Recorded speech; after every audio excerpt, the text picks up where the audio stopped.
Hello and welcome to my channel on Thoughtful Leadership. I'm Geeta and thank you for tuning in. Today, I want to talk about something every leader wrestles with, whether consciously or not.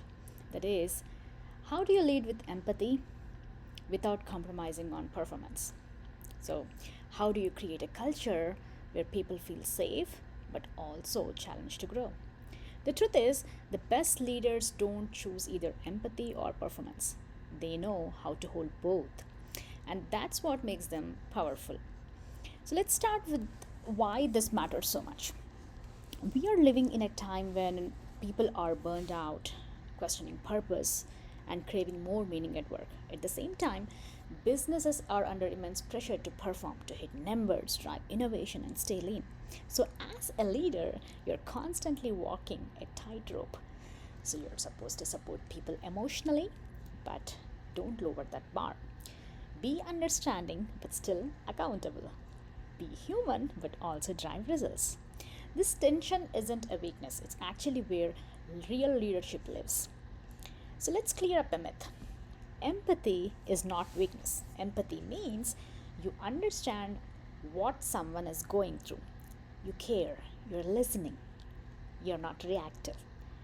But that doesn't mean you say yes to everything or avoid tough conversations. In fact, the most empathetic leaders I've worked with are also the clearest because they listen, they understand what drives people, because they care, they give feedback that helps, not hurts.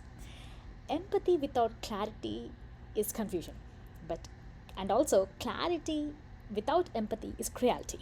But empathy and with clarity, that is powerful leadership. On the flip side, let's talk performance.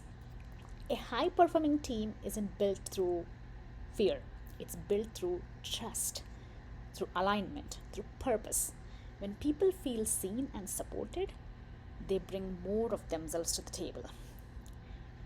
When they know their leaders believe in them, they rise. When they understand why their work matters, they start to care more, right? So performance isn't just about pressure, it's about creating the conditions where people can thrive. Many leaders lean too far on one way. They are very performance oriented, too performance focused. So they want results at all costs. In that scenario, people burn out, morale dies, and turnover spikes. On the other hand, they are too empathetic. They're always accommodating, never challenging. In that scenario, their team feels safe, but growth stalls, mediocrity creeps in. So neither is sustainable. The real skill is knowing when to soften and when to stretch. It's knowing your people well enough to say, I see you, I care about you, and I believe you can do more. I like to think of leadership as two pillars. So, empathy creates connection, and performance creates momentum. And between those two pillars lies trust. Trust is what allows you to challenge someone without breaking them. And it's that way you can actually ask for more without making them feel like less. And it's important to give hard feedback but with soft intention. And the most effective leaders I've known could sit with someone in pain and still hold them accountable to get their goals. So that is the art. So how do you put this into practice in real world, right? So during your one-on-ones, ask that simple question: how are you? Really, I mean, you mean when you ask that question, how are you, right? And then set those expectations. Give clear expectations and ask what support would make this feel doable. And when you're giving feedback, remember to lead with empathy. I know this wasn't easy. Here's what I noticed. Let's figure it out together, right? And when someone's struggling, don't assume laziness. Ask about obstacles. Don't lower that bar, but raise your belief in them. That balance is what makes people feel led and not just managed, right?